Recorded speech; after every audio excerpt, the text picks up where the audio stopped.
Друзья, привет всем, кто изучает русский язык с каналом Русториас. С вами снова Андрей, и сегодня я прочитаю для вас рассказ про безумно популярный в Советском Союзе сериал. Итак, поехали. Польский сериал «Четыре танкиста и собака» чаще всего в СССР показывали на школьных каникулах. И время показа заботливо обводилось в программке. Это кино пропускать было нельзя. Когда тебе 10 лет, жизнь просто замечательная. Особенно если на дворе каникулы. После просмотра «Трех мушкетеров» мы делали шпаги и шили плащи из отживших свое занавесок.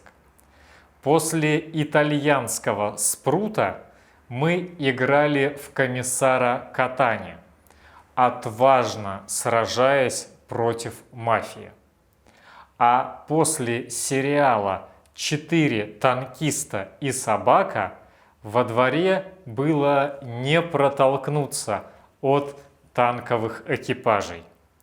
Тех, у кого была собака, приглашали в игру в первую очередь. Каждому экипажу нужен был свой шарик. Чаще всего за любым хорошим фильмом стоит замечательная книга.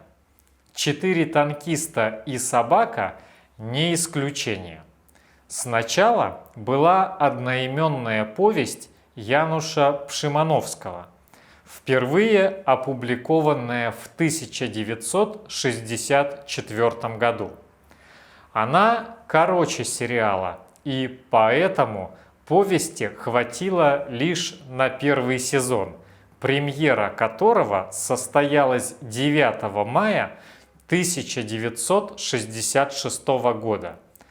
После этого грандиозного успеха в Польше автору пришлось вновь сесть за пишущую машинку и написать сценарий дальнейших приключений танка «Рыжий» и его экипажа. Всего в сериале 3 сезона, 8, 7 и 6 серий соответственно. Второй сезон увидел свет в 1969 году, третий в 1970. По штату в танке Т-34 должно быть 5 человек экипажа. Командир танка, механик-водитель, стрелок-пулеметчик, на нем же были функции радиста, наводчик и заряжающий. Впрочем, часто встречались экипажи из 4 человек, без стрелка-пулеметчика. Практически то же самое происходит и в сериале. Экипаж танка в этом фильме всегда состоял из 4 танкистов: Янок, Густлик, Григорий Саакашвили и Томаш. В первом сезоне в экипаже был поначалу Альгерт Ярош, но тогда не было Томаша, и экипаж все равно состоял из 4 человек. В конце первого сезона командир Ольгерт Ярош погибает.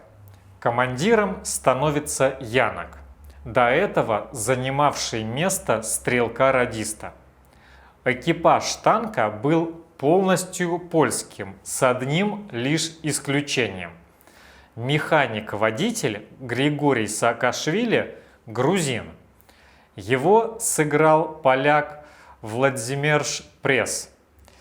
Впрочем, в сериале ему настолько надоедает рассказывать, где же находится Грузия, что он в шутку говорит, будто сам с Сандомира. Это такой небольшой польский городок. лишь бы не пускаться в объяснение. Кстати, в СССР сериал всегда в шутку называли «Три поляка, грузин и собака». Настоящим украшением сериала стали очаровательная Пола Ракса, которая играла медсестру Марусю Огонек, и Малгожата Немирская в роли сержанта Литки. В девушек зрители влюбились с первого взгляда и навсегда. Пожалуй, именно с этих актрис началось победоносное шествие польских красавиц по советским экранам. Пятым по счету и первым по важности в экипаже стал пес Янека, немецкая овчарка Шарик. Собственно, из-за сериала в СССР пришла мода на немецких и восточноевропейских овчарок, умных и красивых собак. По сюжету Шарик один, а в реальности их было трое. Всех троих псов подобрал подполковник Франчишек Шиделко, один из опытнейших польских кинологов, дрессировавший милицейских собак. Главный Шарик, служивший под кличкой Триммер, особого рвения в службе не показывал. Собакой был доброй. Зато он стал прекрасным актером, чувствовавшим, что от него требуется сделать перед камерой. Шиделко понимал, что для съемок нужна вовсе не служебная собака. Идеальным служебным псом по праву считался, например, Целлер, рассказывал Шиделко. Но этот пес не годился в актеры. Он бы сразу насмерть загрыз всех 4 танкистов, а потом атаковал бы танк Рыжий. А вот Триммер оказался идеальным Шариком для сцен с людьми. Когда же требовались трюки, погони и перестрелки, Триммера заменял второй пес.